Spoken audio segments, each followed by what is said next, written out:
Deus amado, muito obrigado pelo sábado. Um dia que a gente pode aqui se reunir e estudar a sua palavra juntos. Obrigado por pensar no nosso descanso. Obrigado por pensar também em um momento, uma oportunidade onde a gente pode se encontrar, compartilhar experiências, compartilhar a sua palavra. Peço que você possa estar conosco para a gente estudar a história que o Senhor deixou para a gente. Em nome de Cristo Jesus, a gente agradece, Pede. A gente, desde 2018, a gente começou a receber a mensagem do Clamor da Meia-Noite. Isso trouxe muita luz em relação a... Se a gente pudesse fazer uma transição assim, a gente conseguiu visualizar muitas coisas a partir, em quesito das questões geopolíticas, né? A gente fez uma transição de simplesmente olhar para os versos bíblicos e começar a identificar não apenas os versos bíblicos, mas a história atual que estava acontecendo. E a gente teve uma transição que talvez pelo passar do tempo a gente esqueça onde a gente estava e onde fomos parar. E essa transição foi muito importante para a gente começar a entender coisas que nunca antes tínhamos parado para escutar. Esse processo foi um processo, na minha visão, foi muito maravilhoso. E eu vou tentar relembrar um pouco daquilo que a gente viu, pois eu vejo que parece que a forma que a gente vê o movimento, dependendo... Como eu posso colocar isso em palavras? É importante a gente lembrar como que a gente enxerga esse movimento e como que Deus tem conduzido isso. E eu vou tentar relembrar isso aqui para a gente hoje. A gente tratar sobre os assuntos que a gente já viu no passado. Vou compartilhar a tela aqui. Vamos lá.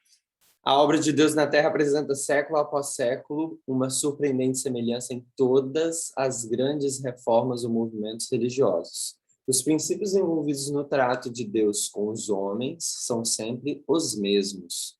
Os movimentos importantes no presente têm seu paralelo nos do passado, e a experiência da Igreja nos séculos antigos encerra lições de grande valor para o nosso tempo. Agora vem a parte muito importante. Nenhuma verdade é mais claramente ensinada na Escritura do que aquela. Qual é essa verdade que é mais claramente ensinada? Na qual, aquela segundo a qual Deus, pelo seu Espírito Santo, dirige de maneira especial quem? Os seus servos sobre a terra. Aonde? Nos grandes movimentos que têm o objetivo de promover a obra de salvação. Então, essa é a verdade que é mais claramente ensinada na Escritura.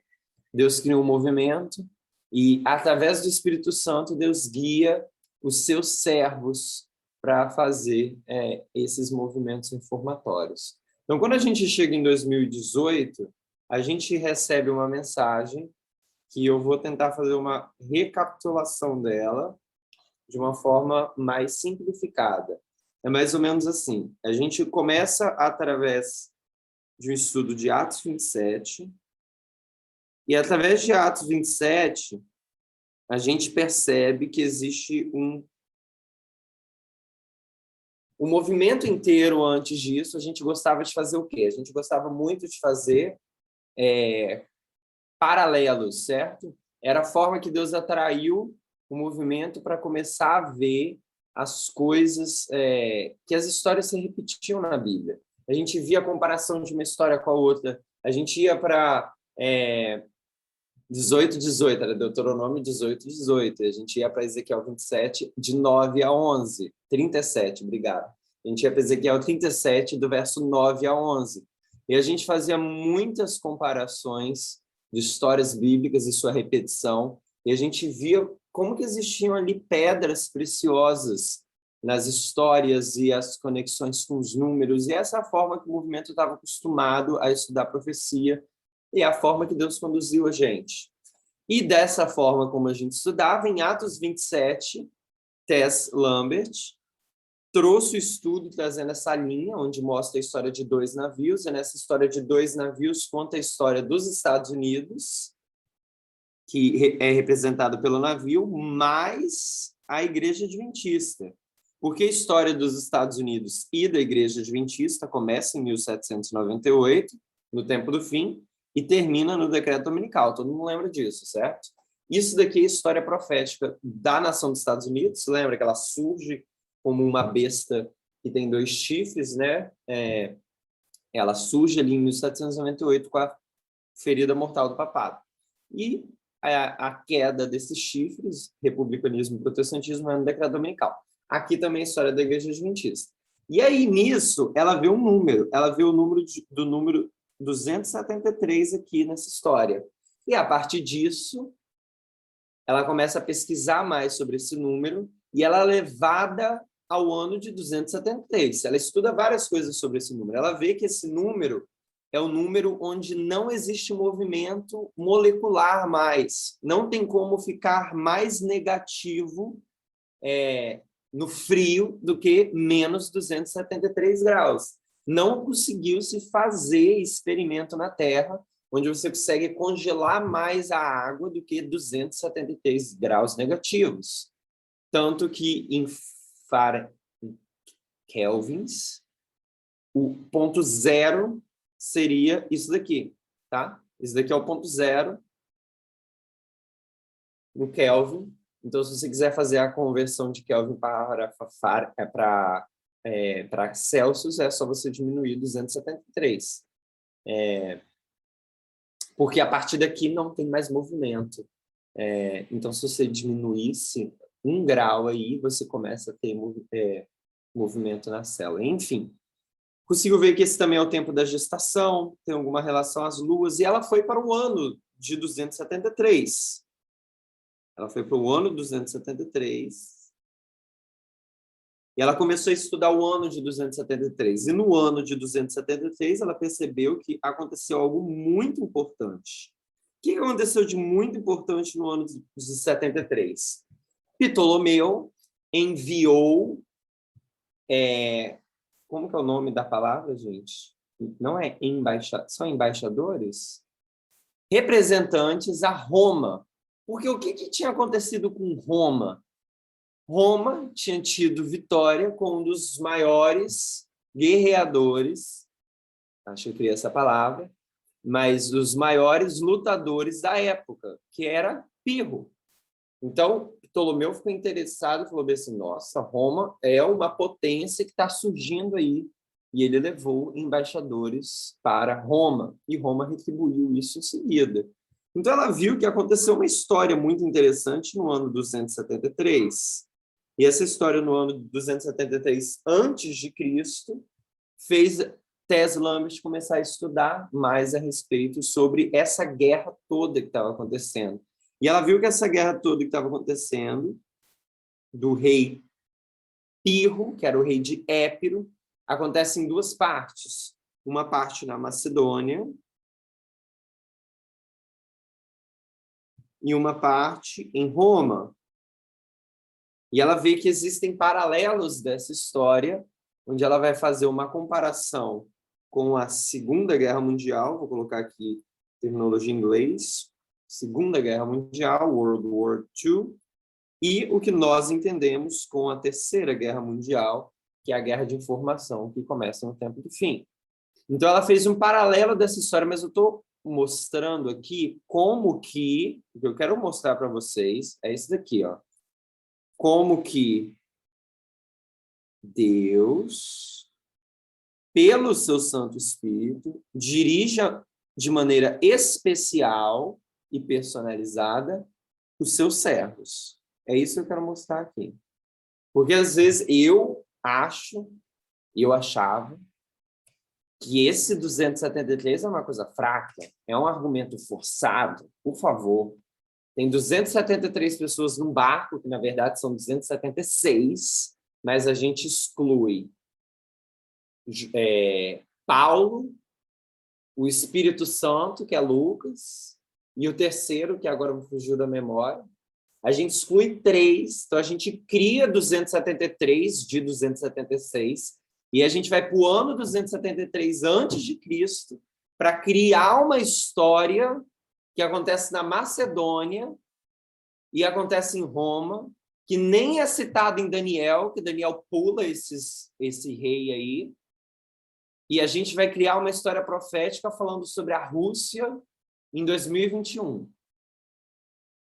Né? Então, assim, é uma coisa que aparentemente é forçado, mas eu queria lembrar que isso é a maneira na qual Deus, pelo seu Espírito Santo, dirige os seus servos de uma forma especial na Terra. Então, através disso, a gente chegou nesse ano 273. E a gente começou a estudar sobre isso. E a gente tem vários marcos aqui, e a gente começa a notar uma batalha do Rei do Norte e do Rei do Sul. Então, nessa batalha, a gente tem várias coisas acontecendo entre o Rei do Norte e o Rei do Sul. E aí, o que a gente percebe? Que essa batalha é tão interessante, e a gente entende que isso daqui é um alfa e aqui é um ômega. E a gente divide essa batalha no meio e a gente coloca uma debaixo da outra aqui para traçar mais paralelos. Vou fazer uma coisa bem rascunhada aqui.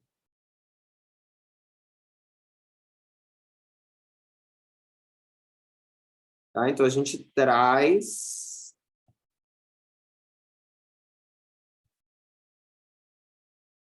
essa história ômega e a gente começa a traçar mais paralelos, porque a gente sabe que o alfa e o ômega a gente pode fazer paralelos. A gente já fazia isso com Israel antigo, né? A gente pega Israel antigo aqui e a gente faz paralelo o início de Israel antigo com o fim de Israel antigo.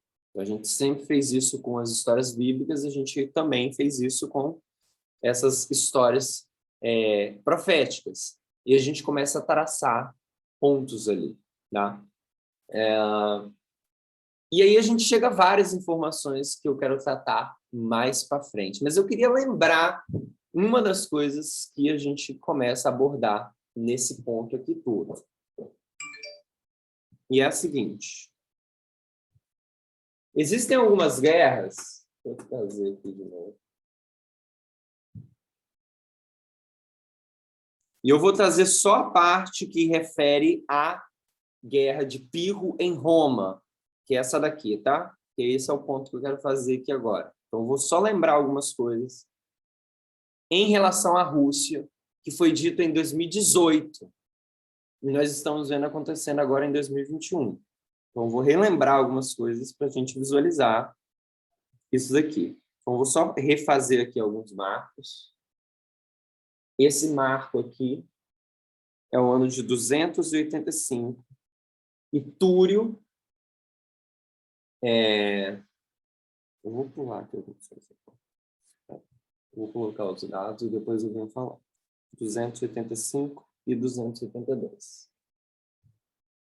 O que acontece aqui? Túrio, que é uma cidade de Roma, que é uma cidade de Roma, mas que está sob o domínio do Rei do Sul naquela época, ele pede auxílio a Roma, ao Rei do Norte. Tá? Isso aqui é uma coisa que acontece aqui nesse ano.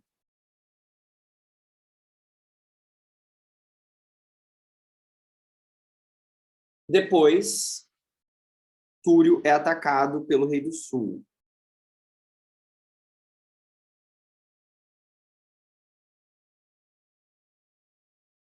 Estou relembrando a história de Pirro, eu já vou fazer as aplicações dela rapidinho aqui. Foi dito em 2018. Paralelo que a gente faz isso no tempo do fim, é que isso é 1989, quando a gente vê a dissolução começa ali a dissolução da União Soviética, né? Com a queda do Muro de Berlim, e Tess faz a aplicação de Túrio com a Ucrânia. A Ucrânia, ela passa ali a fazer alianças, começa a fazer suas alianças com o Ocidente, fazendo sua separação da União Soviética. E quando Túrio é atacado, a TESS, lá em 2018, ela marca isso daqui como 2014, tá? Quando a Rússia tomou a Crimeia, coisa que a gente já comentou aqui no último estudo que tivemos comigo. Ela entra nessa região da Crimeia com seus exércitos vestidos de verde e Putin ali fazendo de desentendido, diz que aqueles exércitos não são russos, né? Porque eles são especialistas em negar que estão fazendo algo, depois eles admitem que são eles mesmos, e eles anexam uma parte do território da Ucrânia ao território russo. Ok, isso daí acontece, Tess pontuava isso desde 2014, desde 2018, perdão, nesse estudo, ela colocava isso. Vamos continuar. Depois disso, a gente tem o ano de 280. Nesse ano de 280, Pirro controla Tarento. Não quero abordar muito sobre isso, eu quero tratar das últimas 4 guerras que a gente tem aqui.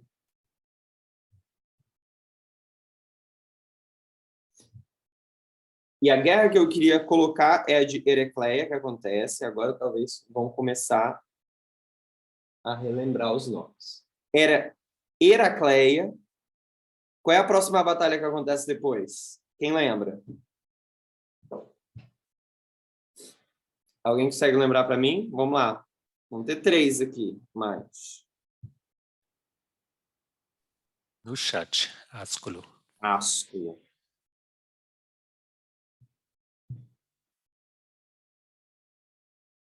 E a próxima? Benevento. Benevento.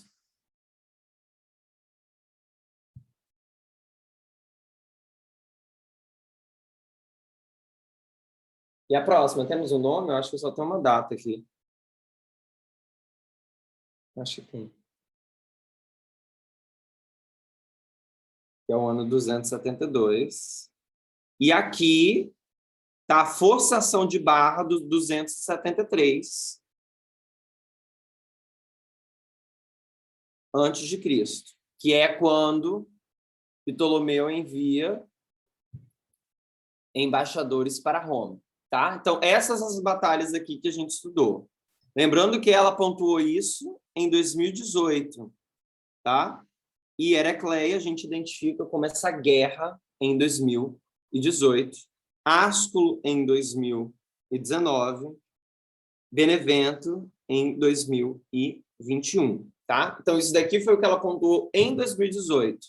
E a gente percebeu que aqui em 2000, nessa batalha de 208, o diferencial que acontece é que é a primeira vez que é usado elefantes. Estou refrescando a memória aqui da gente. E elefantes vira o novo método de guerra. Aqui, anteriormente, Túrio é atacado, né, por Tarento. Depois, em 280, agora a gente... Lembrando que tudo isso daqui é negativo, tá, gente? É antes de Cristo.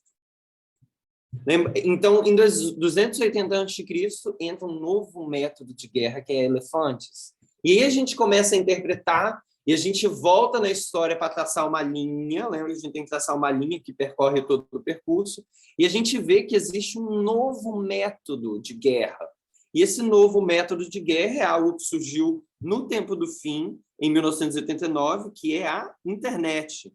E a gente começa a visualizar que isso vai ser um fator predominante para a gente conseguir entender esse novo método de guerra que vai ser utilizado, que é a informação. A informação vai ser uma das armas principais para conseguir definir essas próximas guerras que acontecerão aqui. Então, a gente vai para 2018, eu estava relembrando aqui como que a gente interpreta essa batalha de Heracleia. A batalha de Heracleia é uma batalha onde o rei do sul ganha. E a gente vê que durante o ano de 2018, durante o governo de Trump, a gente sabe que ele foi eleito em 2016, que é essa data aqui. Por quê? Porque houve uma coalizão que aconteceu ali, né?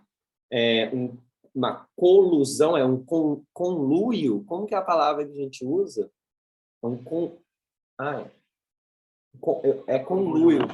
Conluio, né, que aconteceu ali entre a Rússia e os Estados Unidos. E aí, Trump, né, para favorecer Putin, por causa desse conluio, a gente vê e a tese descreveu os eventos de todo o ano de 2018, mostrando como que Putin saiu vitorioso nessa guerra. Alguns dos fatores eu vou lembrar aqui para vocês, eu vou pontuar aqui. Só lembrando que, em paralelo a esse evento de Heracleia, na Segunda Guerra Mundial, a gente tem isso colocado como agosto de 1940, que é quando a Rússia, que é quando existe... Deixa eu pontuar isso. Isso aqui são os eventos que aconteceram em 2018 que explicam o ano de 2018 e como que a Rússia saiu vitoriosa. Eu vou descrever eles aqui, está em inglês, mas eu vou traduzir. Vamos lá. Em 2018, a gente começando bem aqui em julho, Trump e Putin se encontram e eles têm uma aliança bem fortificada. Putin, ele quer Bill Browder, não sei se vocês lembram quem é essa pessoa, mas foi aquele ativista que saiu fazendo palestra no mundo todo, até no TED Talks, fazendo com que os governos implementassem sanções contra Putin por causa das perseguições e dos assassinatos e das várias coisas que Putin estava fazendo. E isso era uma das coisas que Putin queria do presidente Trump. A gente vê que no ano 2018, 21 de setembro, é lançado a Estratégia Cibernética Nacional.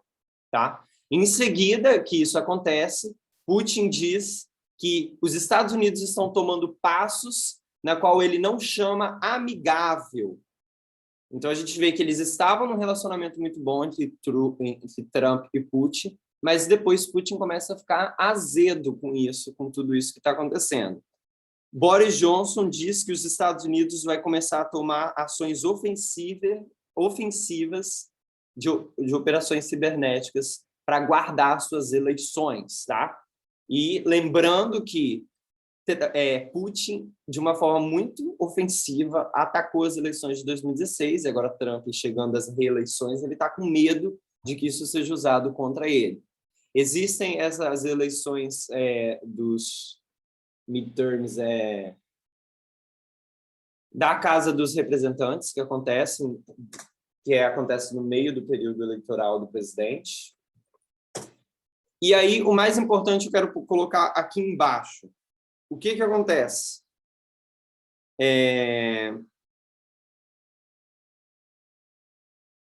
Em 2018, a Rússia toma alguns navios ucranianos ali na região da Crimeia. Alguns navios ucranianos estão passando ali e a Rússia pega esses navios. Trump não gosta disso e se recusa a encontrar com ele. Tá? E aí, esses aqui são os dois eventos que são os mais importantes, que acontecem bem assim, no dia 19 de dezembro, que é no dia que o colégio eleitoral vota o que foi acertado nas eleições, existe a retirada completa das tropas americanas da Síria, uma zona de influência que é muito importante e de grande luta entre os Estados Unidos e a Rússia. E também metade das frotas do Afeganistão. Então, a gente sabe que esferas de influência era um tema muito recorrente, a gente ainda quando a gente entende sobre a questão da política global. Fora isso, Trump remove sanções de um oligarca russo, Oleg Deripaska, que ele é dono do maior provedor de alumínio que tem no mundo, e também da maior empresa de energia da Rússia. Então, a gente vê que, no ano de 2018, como até tinha pontuado isso lá atrás, no ano, né, ela colocou isso desde outubro de 2018, a gente vê no dia 19 de dezembro de 2018 essas duas coisas acontecendo. Os Estados Unidos perdendo uma das esferas de influência, que seria a Síria, retirando ali as suas tropas americanas, praticamente dando de mão beijada para a Rússia, uma área de influência que até hoje tem briga desde a época de Rafi e Pânion. A guerra que acontece é totalmente ali naquela região que a gente chama de Celecíria. Todas as batalhas que acontecem era por causa do domínio daquela região. Nem era necessariamente o rei do norte entrando no território do rei do sul, era eles tomando o controle de quem ia controlar a área da Síria, e a gente vê que aqui nesse dia o rei do norte perde para o rei do sul nas suas esferas de influência, e o rei do sul ainda ganha questões comerciais, como esse agente do Putin que tem suas sanções removidas por Trump. A troco do quê? Ninguém sabe. Nós sabemos, né? Mas as pessoas colocam de uma forma como se fosse assim, por que ele fez esse tipo de atitude? Né? Não tem como ser provado por que ele tomou isso. Então, a gente vê uma vitória do Rei do Sul acontecendo em 2018. Só queria lembrar um pouco disso para vocês. Em 2019, a gente tem a Batalha de Ascalon. A gente também marca isso daqui como a vitória do Rei do Sul.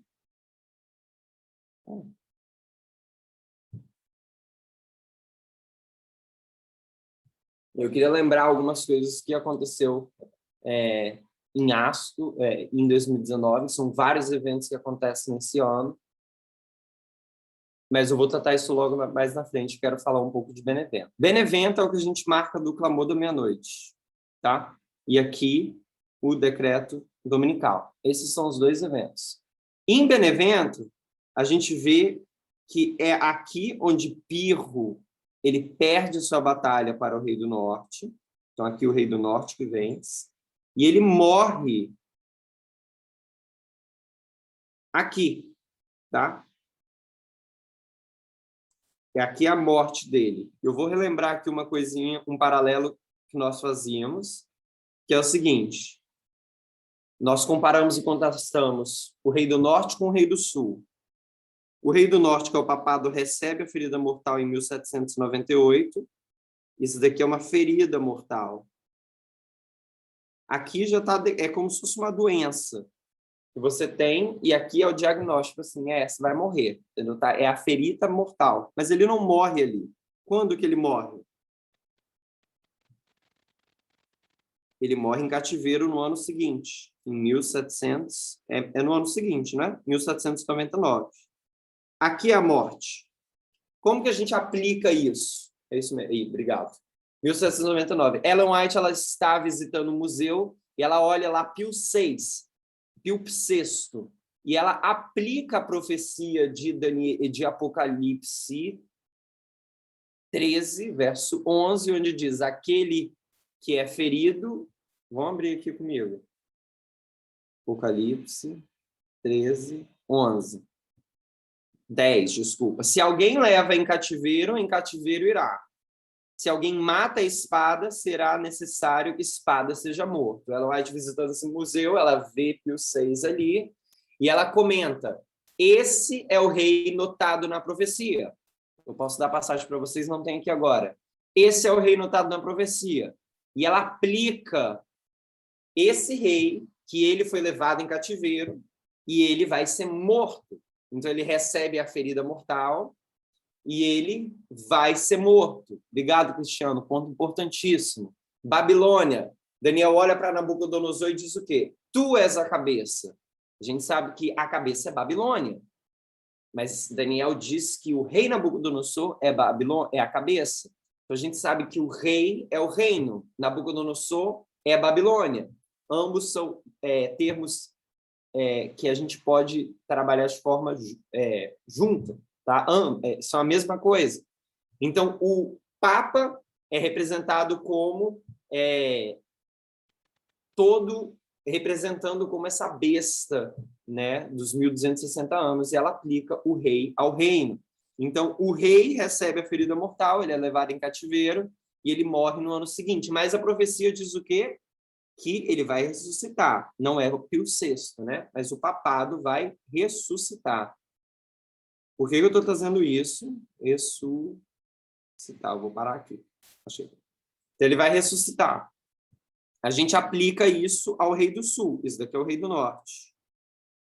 A gente aplica isso também ao rei do sul. O rei do sul, no tempo do fim, lembrando que a gente está falando de tempo do fim, em 1989, o que acontece? A queda do Muro de Berlim. Isso é uma ferida mortal. Foi isso que tomou a maior atenção da mídia. Mas quando que acontece a dissolução da União Soviética? Em 1991. Então, aqui é a morte da União Soviética, a morte do Rei do Sul. Mas entendemos que aquele que morre, comparando, ele também vai receber uma ressurreição. E a gente vê aí a ascensão da Rússia e essa batalha de Rafa e Pânio, e Ascolo e Benevento e tudo isso que está acontecendo.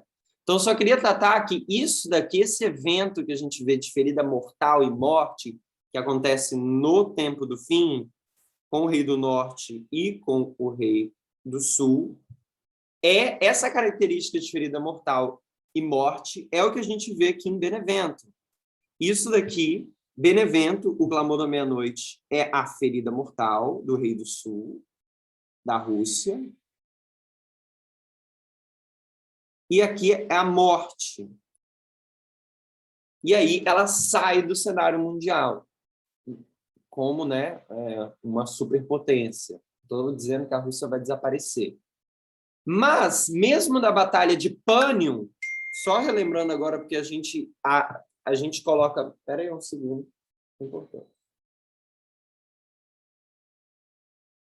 Mesmo na Batalha de Pânion, que a gente tem... Isso daí já é outra história. A Batalha de Pânion, que acontece no Clamor da Meia-Noite. Espero não estar perdendo vocês. Agora eu estou trazendo outra história aqui em cima. A Batalha de Raf acontece aqui. Isso daqui é Daniel, tá?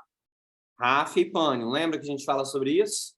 Mesmo da Batalha de Raf e Pânion, quando a gente vê essa briga do Rei do Norte e o Rei do Sul, o Egito não é tomado aqui, ok? O Egito não é tomado. É a área da Celecíria que é tomada. E isso é a vitória de Pânion, tá? É a vitória que acontece do Rei do Norte sobre o Rei do Sul. Eu só querendo lembrar isso, que a Rússia não vai desaparecer do cenário mundial, os Estados Unidos não vai tomar a Rússia por completo. Não é isso que a gente nunca disse isso. Quando a gente entende essas batalhas, a gente sabe que isso envolve países satélites, né, que a gente chama de zonas de influência, tá? Suas zonas de influência são perdidas. E a gente vê fatores econômicos também ali pontuados, como a gente já comentou. Mas daqui é outra história, eu não quero confundir. Então, só recapitulando aqui onde a gente está, o que eu estou fazendo até aqui, onde a gente está se encaminhando. Eu estou recapitulando a ordem de Deus na Terra, onde a lição mais clara na Bíblia é como Deus conduz seus servos nos movimentos reformatórios. E aí a gente viu como que Deus conduziu a mensagem do Clamor da Meia-Noite, que já ouvi dizer que é uma forçação, onde eu também às vezes olho e falo assim, parece uma coisa fraca. E a gente viu que em Atos 27, a gente vem para o ano de 273. E mentira, a gente vem ao número 273. E, através disso, Deus conduziu Tess para estudar esse número. E ela foi para a história do que está acontecendo em menos 273 a.C., onde acontece aqui uma guerra com Pirro. Pirro, ele teve um período que guerreou na Macedônia, em Roma, tá? E a gente compara essas duas histórias. E aí a gente pegou essa história de Roma, e eu estou trazendo elas em memória aqui, para mostrar como que Deus está mostrando todo esse assunto que está acontecendo com a Rússia desde 2018 na mensagem no Clamor da Meia-Noite. E a gente tratou esses passos e a gente viu que aqui, em Heracleia, a gente já viu como que Rússia sai vitoriosa, como que Putin ganha esferas de influência e também fatores econômicos, ele sai vitorioso. Mas o que eu queria trazer a gente a lembrança é como que essa batalha de Benevento, que é a batalha de 2021, que é o Clamor da Meia-Noite, isso é a ferida mortal de Putin, que trazendo a morte e o fim dessa supremacia no decreto dominical. Por que eu estava querendo fazer isso daqui?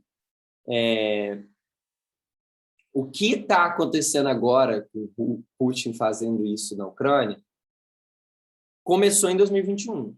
Ele começou a colocar todas as suas fronteiras já ali na costa da Ucrânia, no final de 2021, se não me engano, foi em dezembro. E, como a gente sabe, isso daí é uma derrota completamente que ele vai ter em relação a essa questão geopolítica mundial, tá? Então, a gente sabe que isso vai ser uma derrota dele E isso é um tiro no pé que ele deu, literalmente um tiro no pé. Eu queria lembrar algumas coisas que acontecem aqui em Benevento. Essa batalha de Benevento, uma das características dela é que os elefantes se voltam contra Pirro, e por isso ele perde essa batalha. Então, as armas que ele usa para batalhar se voltam contra ele. E isso é um fator decisivo nessa batalha de Benevento. E eu queria lembrar. Traçando um pouco mais a respeito disso, eu queria fazer as linhas que a gente entende. Dani, Pode falar.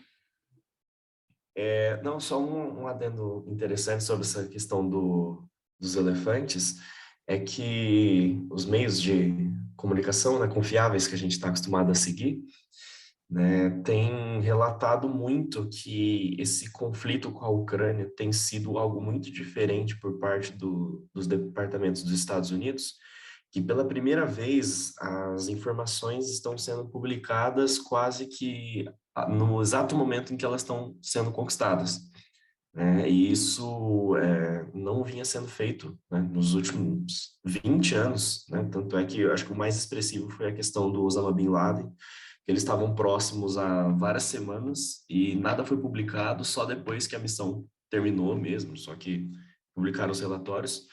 Mas é algo que está sendo muito diferente agora na guerra da Ucrânia, que as fotos de satélite dos aliados da OTAN, seja qualquer movimento que estava acontecendo antes da guerra e durante da guerra, está sendo quase que imediatamente publicado. E isso e de forma que fosse saudável para os Estados Unidos, vamos dizer, e na mesma estratégia que Putin usa suas informações. Sim. Não, incrivelmente, a gente vê que o trabalho isso foi um artigo publicado, acho, no Media Broadcast, pontuando que um dos trabalhos mais fortes dos Estados Unidos durante todo esse processo, antes que a guerra começasse, a guerra quente começasse, era deixar de forma clara o que estava acontecendo para que Putin não conseguisse usar de desinformação para justificar o começo dessa guerra, como tentativas de tentar bombardear o próprio exército, como uma forma de justificar a invasão na Ucrânia e dizendo que os ucranianos estavam atacando eles e criar desinformação. Então, essa foi uma luta muito forte que os Estados Unidos teve que fazer, uma guerra de informação para conseguir mostrar que essas desinformações que estavam sendo criadas eram falsas. E isso funcionou muito, porque realmente Putin ele invadiu sem criar vamos dizer assim, um falso pretexto. Ele simplesmente reconheceu os grupos dissidentes, se a gente puder dizer assim, como uma autoridade e entrou para proteger esse grupo específico no qual ele reconheceu.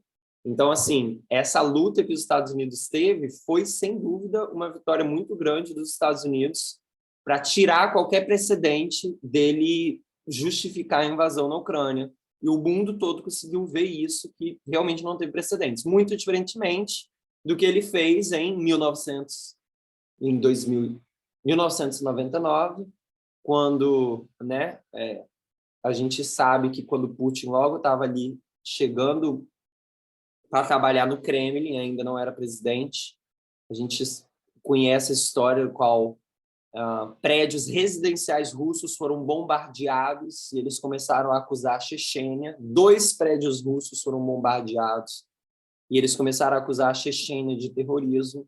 E aí um morador viu agentes estranhos entrando com líquido inflamável debaixo do prédio deles, chamaram a polícia, eles foram presos. E adivinha, esses 3 agentes eram funcionários do serviço secreto do departamento que Putin trabalhava, né? E aí o caso foi encerrado e disse que aquilo foi um teste de segurança.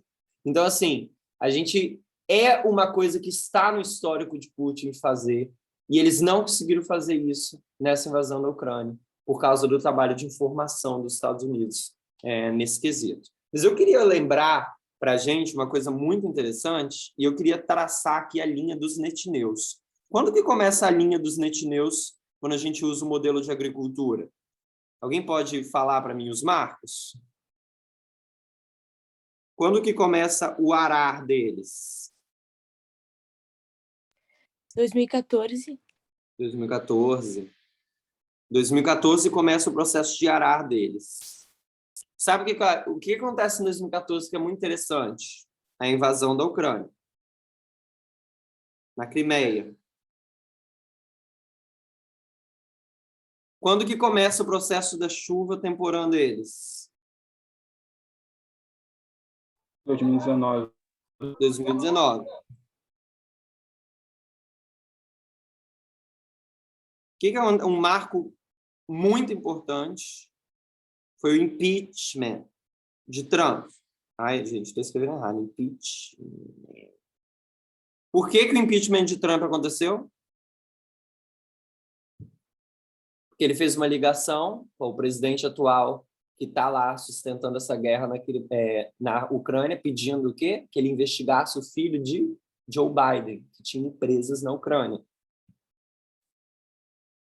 Mas ameaçando ele de tirar dinheiro para a preparação militar, que os Estados Unidos estavam engajados com eles. Ou seja, Trump seguisse, a Ucrânia teve esse caído a tempo já.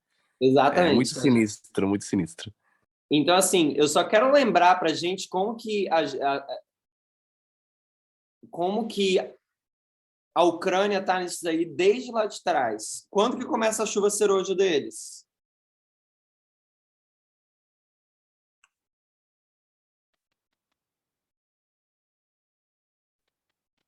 Qual é o marco da chuva serôdia no modelo de agricultura da linha dos netineus? 2021, pânico. 2021, pânico. Mais uma vez a gente vê a Ucrânia, que é quando os Estados Unidos, quando a Rússia começa a colocar suas tropas ali. Fora isso daqui tudo. Eu estou pulando 2018, que acontece ali, tá? Nessa questão dos navios que começaram ali uma agitação, o pessoal ficou com medo de guerra acontecendo. 2016 eu esqueci, mas também tem um evento muito importante em relação a isso. Mas lembrando que a gente está falando do mundo. E lembra quando a gente fala do mundo e quando a gente fala de duas informações, a gente fala bem assim, nós só vamos ao mundo fazer a colheita aqui.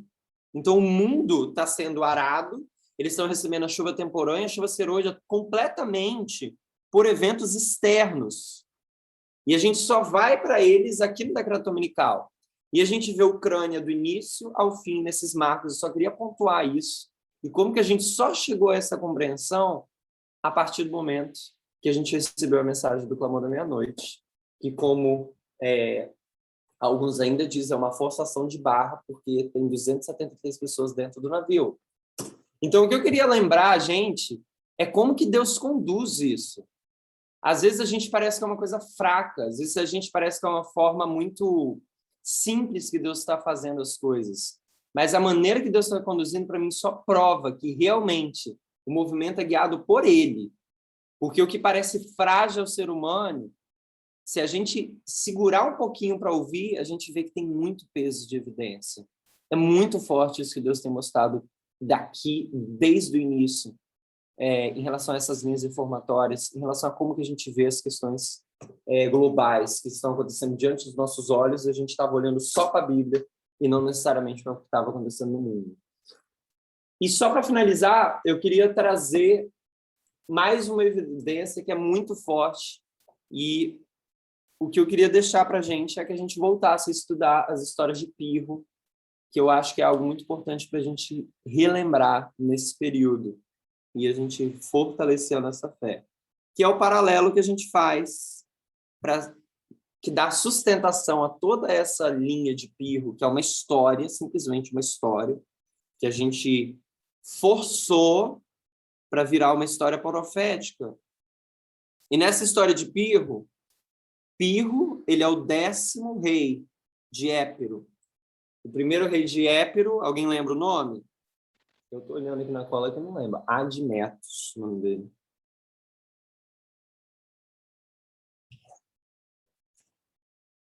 Depois, Pirro ele tem que se afastar e ele governa junto com como é que é o nome desse nome em inglês? Neopitelo. Eu tinha o nome dele salvo aqui. Vou botar Neo II.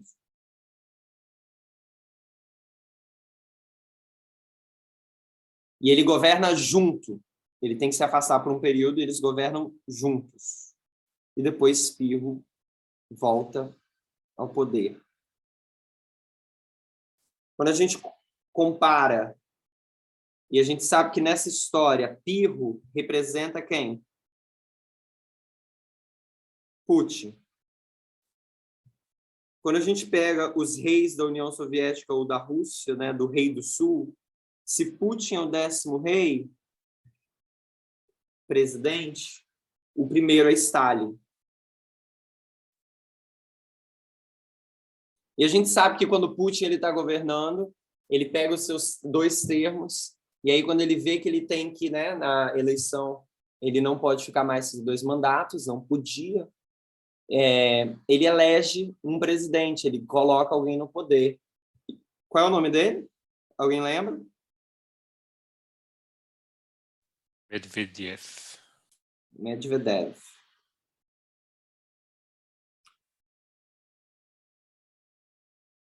Mas Putin entra como primeiro-ministro e praticamente usa ele como um fantoche. E se vocês lerem um pouquinho sobre isso, é muito fácil visualizar. E ele roda por um mandato só. Já viram isso? E ele fala que a próxima eleição, quem vai disputar é Putin novamente. E Putin ganha essas eleições. É como se fosse assim, Lula estava como presidente, aí ele botasse a Dilma, aí falava assim, Dilma, só um mandato, a próxima eleição eu vou me candidatar. É como se fosse isso que ele tivesse feito. No Brasil isso não aconteceu, ela foi para uma segunda eleição. Mas isso que ele fez aqui, nesse mandato. Então, Putin é o 10º, Stalin é o primeiro, assim como Pirro é o 10º, e o primeiro é Admetus. Mas eu vou colocar os reis que antecederam essa história, a ascensão de Pirro, e a gente começa com o pai de Pirro. O nome dele é Aicides. Aicides, ele foi removido um golpe. E entrou um rival no poder por um período de tempo.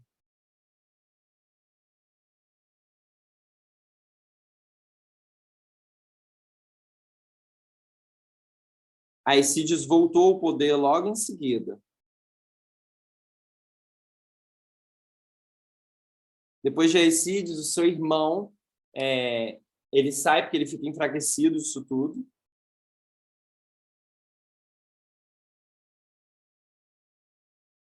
Ele sai do poder e o seu irmão toma posse.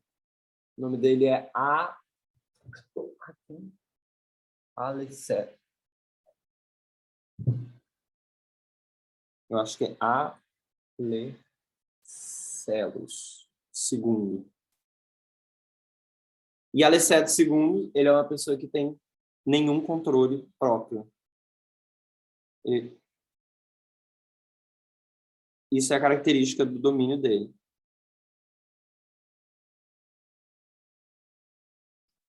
Antes de Putin, vou começar daqui. Os presidentes que antecederam ele. Gorbachev.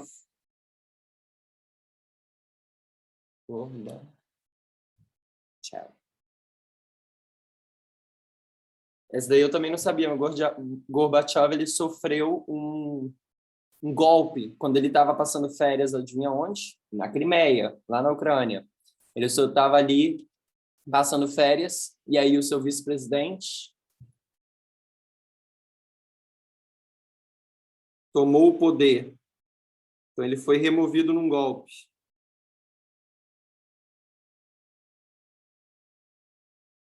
E quem subiu ao poder foi Yan.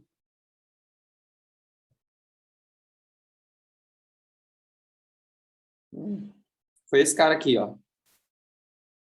Yanayev, tá? Líder soviético que tomou o poder. Isso daqui a manchete fala quando ele morreu. E aqui diz que ele estava de férias na Crimeia, na Ucrânia, e aí ele ficou 3 dias no poder, mas ele tomou o poder por esses 3 dias e depois saiu, renunciou. Yanayev. Ai, gente. Depois Gorbachev entra no poder novamente. Mas ele entra muito enfraquecido.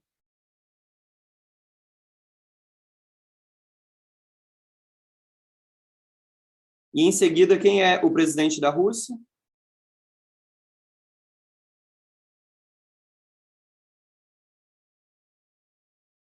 Yeltsin. Não sei se vocês já viram um vídeo do Yeltsin,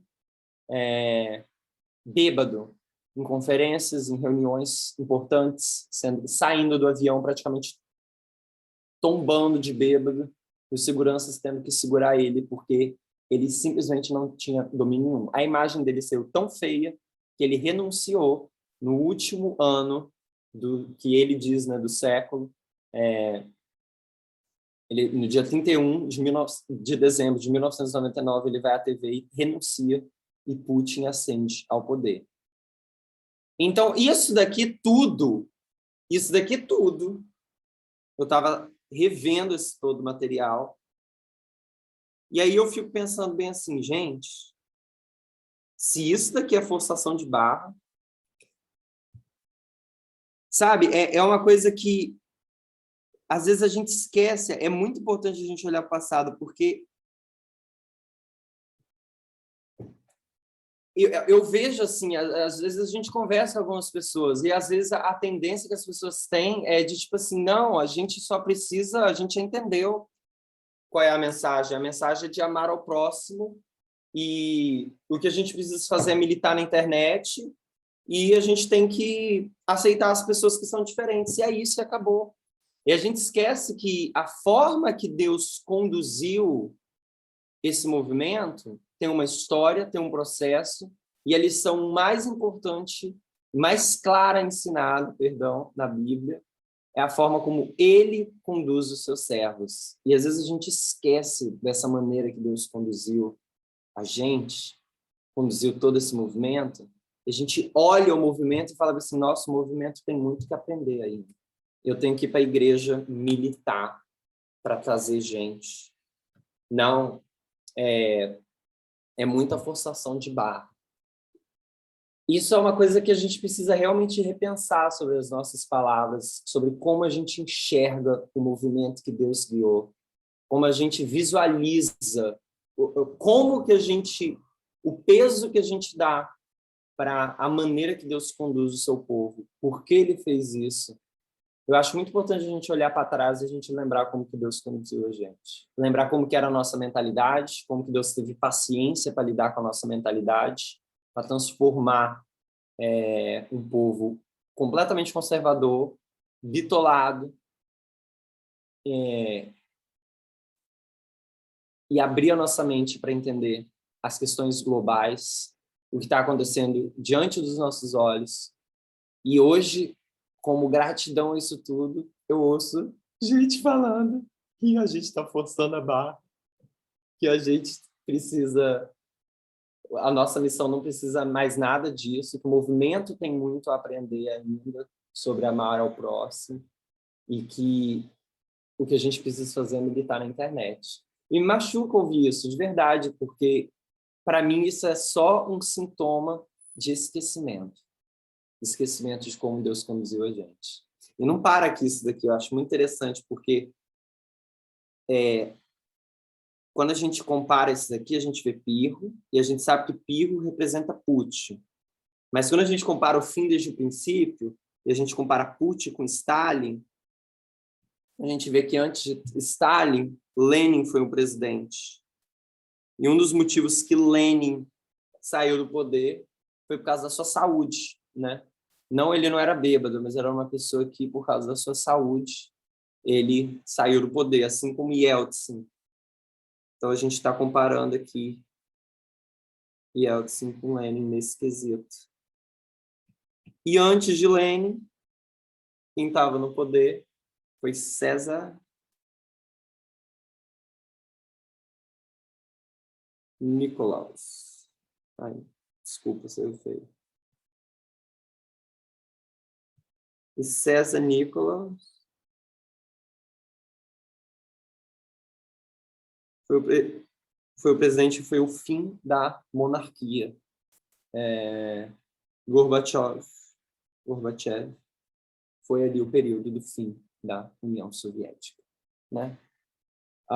Então, assim, isso é maravilhoso. Eu acredito que quando a gente vê essas histórias, vê como Deus pegou uma história que ninguém na Terra, como diz bem assim, gente, onde que Pirro está na profecia bíblica? Onde que uma história lá de 273, tipo assim, o que isso tem a ver? Foi uma forçação de barra. Como que isso daí tudo faz parte da forma como Deus, pelo seu Espírito Santo, dirige de maneira especial os seus servos na Terra. Nunca é da forma que talvez a gente espera, né? Deus mostra a profecia para a gente acha que está arrasando em conhecer o futuro. E a gente é pego de surpresa. Foi o que aconteceu com a gente. Às vezes, como é que o verso bíblico fala? Os caminhos de Deus, assim como os céus são mais altos que a terra. Alguém completa para mim, que eu sou péssimo para fazer parafraseamento. Eu crio um novo verso, praticamente. Assim como os céus são mais altos que a terra, assim os meus caminhos são os maiores do que os seus, se não me engano. Então, a forma que Deus conduz a gente é uma forma que talvez a gente não espere, talvez ele use uma história que não tem importância nenhuma, mas é a forma que ele escolheu. E a gente deveria, Está escrito no Pará. e a gente deveria olhar para trás, olhar como que Deus conduziu a gente e ver a força da evidência, que às vezes parece que não pede nem fé, de tão forte que é a evidência visual. Parece que não é nem fé, e visualmente está tão forte de ver como que Deus conduziu. Tá no parágrafo abaixo? Cadê? Tá aqui, ó, legal.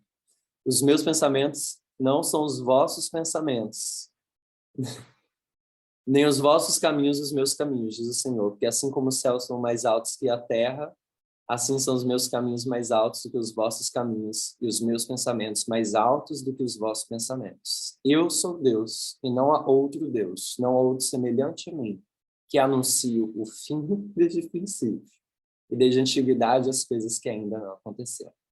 Amém. Vamos orar? Querido Pai amado, a gente agradece a forma que o Senhor tão carinhosamente escolheu para guiar a gente. Você pegou uma história cheia de conexões, falava de vento oriental, era tudo que a gente amava ouvir. Vento oriental, era colheita, era todos os termos que a gente amava colocar nos marcos. Você pegou todos esses marcos que a gente amava fazer aplicação, fora de contexto, sem nenhuma referência histórica nenhuma original. Você pegou a forma mais do jeito da nossa língua. Você pegou a língua humana, a linguagem que a gente conversava, e conseguiu mostrar, desviar a nossa atenção para as questões políticas que estavam acontecendo hoje.